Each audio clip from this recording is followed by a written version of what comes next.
Hi there, this is Megan Mitchell with Agents of Change Social Work Test Prep, and I'm bringing you another social work shorts today. Today I am going to cover my top 5 study tips for both the master's and the clinical level exams. Just want to preface this by saying these are just my 5 top study tips. Find what works for you and use that as your best guide for studying for this exam. My first tip is to organize your materials. There are so many materials out there, and there is a lot of content to cover. So it is important that you get yourself organized. You want to take the time to organize your materials up front, ideally before you begin studying, so that you can save yourself time later on in the future. There are so many different materials. When I first started, I was completely overwhelmed. But what I did is I spent an entire day, and when I say day, I mean probably 2 to 4 hours. I printed everything out, I hole punched it, and I put it in a binder. And I organized my materials in a binder in a way that made sense to me.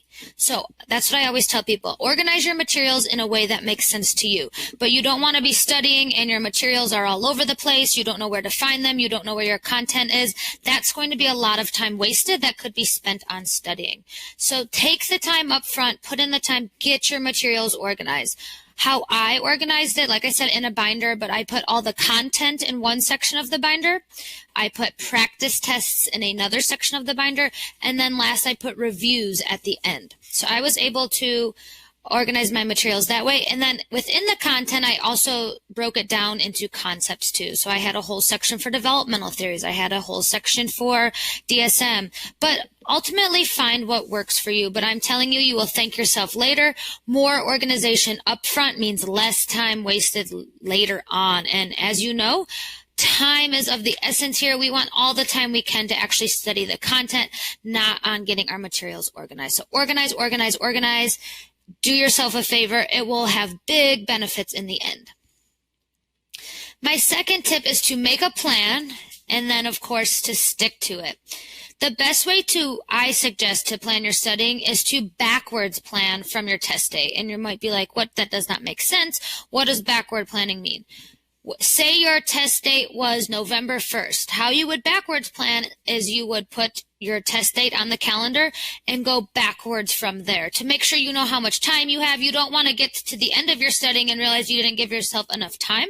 So I always say backwards plan. And what I mean by this is at the beginning of your studying, so in the beginning of your studying journey, you're going to want to be focusing on content. That's where you're trying to absorb all of the content you can. Near the end of your studying, so as we're getting closer to test day, you want to start to work on practice questions, breaking down those questions, applying your knowledge to examples, so coming up with social work term examples yourself. And then lastly, I always suggest code of ethics at the end, a very, very intensive review because on both the master's and the clinical exams, ethics is a huge part. So I always say backwards plan and make a plan. So what I say when make a plan is I actually suggest making a calendar and putting when you intend to study on that calendar. For me personally, it helped to hold myself accountable when I had my study times and what I was going to be studying on a calendar. So I'm going to show a sample in just a minute. But I have found that you're more successful when you have a written out or typed calendar for you to look at, and that's going to also help you organize your studying as well too. So this is just an example.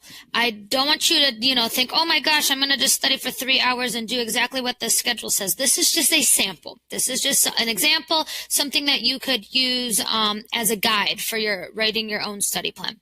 So as you can see here, the test date is February 20th at 8 a.m. What I did to plan this is I backward planned. So I know I wanted to put my organizing at the beginning and tests would be at the end, and I filled it in accordingly. So at the beginning, I have a lot of the major content-heavy stuff, developmental theories, defense mechanisms, substance abuse.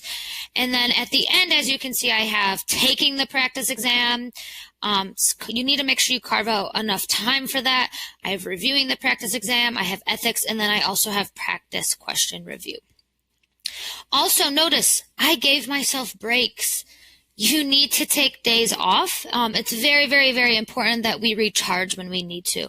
And it is okay if you go off script. So say if it was February 3rd and it was not a day I was going to be able to study, that's okay. That's why we have break days, so that if you need to change your schedule, you can as needed. Also notice I never have more than about 2 to 2.5 hours on here. That's just how I study best. And then also you do want to make sure for your practice exam you're setting up 4 hours to mimic the actual exam as close as possible. Like I said, this is just a sample, but for me, it kept me accountable, it kept me honest, and I just think it's really helpful to know each day what you're going to be studying so you don't miss anything, so you don't overstudy one area, but this is really, really, really helpful. My third tip is to break down your studying times. As you could see from that sample study guide, I never had more than 90 minutes to 2 hours at a time. If you have a longer period of time before you test, so maybe you're in the 3 to 6 month range, you can do a little bit each day. But if your time is a little bit compressed, you might have to do 90-minute to 2 hour study sessions a couple times a day. But what I say is never sit more than 90 minutes to 2 hours for straight studying, because studies show that after about the 120-minute mark, which is about 2 hours, you could push it to probably 2.5 hours, our brains are just not able to retain the information as it was, when our brains are fresh. So after 2 or more hours, stop, take a break, get up, stretch, take a walk, exercise, take time away from the material and come back and revisit it at a later time. It's just best for our brains to give it a break, to reset, to refuel, come back and start fresh. Because studying for too long at once, so if you're studying for maybe 8 hours straight, you really need to ask yourself, what did I retain? Because you're going to see yourself fatiguing, and it actually can have a negative impact in that you don't want to waste time. So make sure you're giving yourself breaks as you need to. But I do want to preface it with saying you do have to build up your stamina to be able to do the test for 4 hours. But as you know, the test is not the same as studying for 4 hours. You're answering questions for the 4 hours when it comes to test time. My fourth tip is to test and assess your progress. And I think this is an area that is not really talked about enough, but it is so important. So many people come to me and they say, oh my goodness, I don't know if I'm ready. You should know to an extent if you feel confident or enough before you go into test day. And what does that mean? You should be testing your knowledge to see if you feel like you are really retaining the information and applying the information. This test has tons of content. However, just knowing the content alone is not enough. So we need to be able to test and assess our progress. So similar to our clients, where we would, look at their goals, look at their progress so far, we need to do that with ourselves, with our progress. And how can you do that? Is you can work on maybe 10 practice questions at a time. If you got 2 right the first time and 5 right the next time, that's progress. Building up that stamina and building up that success so that you are applying the knowledge that you are studying. I also cannot stress enough that I highly recommend the ASWB practice exam before you go into the actual exam, because that is going to get you in the situation of using the testing material. It's going to get you to sit for the 4 hours at a time. And while it's not a direct correlation, if you will pass, it gets you comfortable and it will let you know how confident you feel. If you were like, whoa, this was, I'm not ready for this, I felt like I completely messed up the test, then maybe you just need to tweak some things so that when you do go into test day for the actual test, you'll be more prepared. And I have a little tip here. If you feel like you're not absorbing the material, you will know. You feel like, I'm sitting here, I'm reading, I'm studying, and nothing's sticking. If you feel like nothing's sticking, that might be a time where you need to reassess. You might need to say, okay, the flashcards are not working for me. Let's go back to the drawing board, and maybe YouTube videos works for me. Everyone has a different learning style, and that's okay. Find what works for you, and you will know when something works because you'll be absorbing the information, and it will actually be somewhat enjoyable because you've really found your way, you've found your groove, and it's not fun to sit down and study and you feel like you wasted your time. So time is important. So find what works for you and run with it, really, is what I say. If something's not working, reevaluate and try a new method. And last but not least, this is so critical, content is not enough. For this test, you need to develop and improve your critical thinking skills. Content is important. You definitely need to know the social work content. However, like I said, it's not enough because you need to be able to apply that content to scenarios. You need to be able to apply that content to critical thinking skills. You need to apply that content to case vignettes. Critical thinking, you might also hear it referred to as higher order thinking, is needed. It's needed, and you need to develop this skill. And for a lot of us, it's really hard. Like, yes, we can remember information. Yes, we can recall information, but that higher order critical thinking is a skill we really, really, really need to exercise for this exam. And let me tell you, it is exhausting and it's a lot of practice. So it's not just some people are better at this than others. For me, this critical thinking is something that I had to work really hard at. And what I did to improve this is I worked with practice questions. I broke down the practice questions a lot. I spent a lot of time doing that, and I did get better through this practice. So develop those critical thinking skills. And this is how there's many different ways that you can develop these skills, but you need to ask yourself when you're going through the content or when you're reading test questions, am I just recalling this information? Like, can I just regurgitate a definition to you? Or am I truly able to apply this information and, most importantly, explain my thinking? So this could be where someone asks you, explain this to me, and you'll have to explain why an answer is the way it is. So that's for those situational, those application questions. Look at the questions. If you got the answer right or wrong, you need to be able to explain why. That's where those test rationale questions on the ASWB practice exam really come in handy. Not only do you need to know like why you gotta, it's important to get the question right, but you really need to be able to explain your thinking because that's a skill that's going to help you in other test items later on. So make sure you're improving, you're working, and you're developing those critical higher order thinking skills. Memorizing definitions is not going to be enough. Make sure you can apply them, make sure you can explain them, make sure you can synthesize and organize your information. And here is a little chart on higher order thinking. It's actually a field that is in the education world for how we can teach and learn these higher level things. So as you can see here, remembering is at the bottom of the pyramid. That's just your basic recall. As you move up the triangle, those are going to be those higher order thinking, those more critical skills. So first you remember, but then do you actually understand what you're reading? Do you understand what you're studying? That would be like being able to summarize, being able to explain. Applying. Here is where most of those social work questions come from.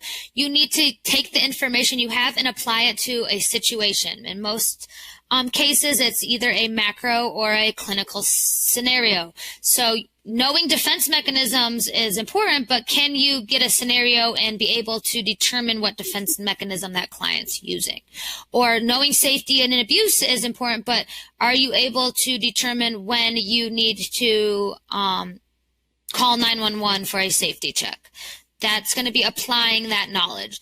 And then up here, this is our highest level of thinking, and it's very challenging for people to get to this, and it's just a skill that we have to work on building. This is being able to create. So what does that mean? That means, can you plan information out? Can you use this information to come up with your own examples? Can you create your own examples? Can you produce examples? Evaluate. This is where you're going to have to use those reasoning skills and those reasoning questions. So in ethical dilemmas, I have to use my judgment. I have to be able to think through these ethical decision-making steps. And then last, analyzing, taking apart information and exploring relationships. This is where you're going to be able to organize, different thoughts, different theories, different scenarios. And this is done in your brain. And it's, like I said, it's a skill that we have to really exercise. But we want our studying to go from this purple box, the remembering, up into the blue and the higher order thinking boxes up here, creating, evaluating, and analyzing. So I think what's really important is that you ask yourself, do I know more than just the definition? That if you don't, that is okay. That might mean that we just need to do more of this working on understanding, applying, and analyzing. But like I said, content and regurgitating the definitions is not going to be enough for this exam. There's so many situational and application-based questions, very few recall questions, but you do need to know the knowledge as well. Another very useful resource that I want to point out is there are on the ASWB website KSA outlines. And if you're like, oh my goodness, what is a KSA? KSA stands for Knowledge, Skills, and Abilities. And these are put out by the ASWB, and they outline for the master's level and the clinical level all the areas that could be covered on the social work exam. They are pretty lengthy. They're between 9 and 10 pages, and there's a ton of bullet points. Use this to guide and assess. Remember, you're always supposed to be assessing and testing your knowledge and testing your studying, what's working and what's not working. What I suggest is printing out these KSAs at the beginning of your study. If you're just learning about it now, familiarize yourself with it. Go through it. Something you don't know, look that up, cross-reference it with your study material so you do know it. This is going to really help you know if you're prepared or not. If you go through these KSAs and 90% you're like, I don't know this, I've never heard of it, that's going to be a signal that you need to look at these KSAs, and it's going to show you what areas you need to work harder on. So they have them both for the master's and clinical level. Become familiar with these. For example, I was looking through and I saw, person and environment. I thought to myself, I know a little bit about that, but would I probably be able to answer a question about it? No. So what I did is I went to my study materials, I cross-referenced, I learned what person and environment meant, and I felt much more confident. So use these to your advantage. Don't just blow them off and say, there's so much on here. Really, really be strategic in looking at them and using it as a tool to assess where you are in your knowledge level. So I highly encourage you checking out these KSAs and using them to guide your studying and to also tweak your studying if needed. They have them both for the master's and clinical. They also have them for the bachelor's level as too, but check those out. They are super helpful. In my binder of study materials, I had the KSAs right at the front so that I could always reference them as needed.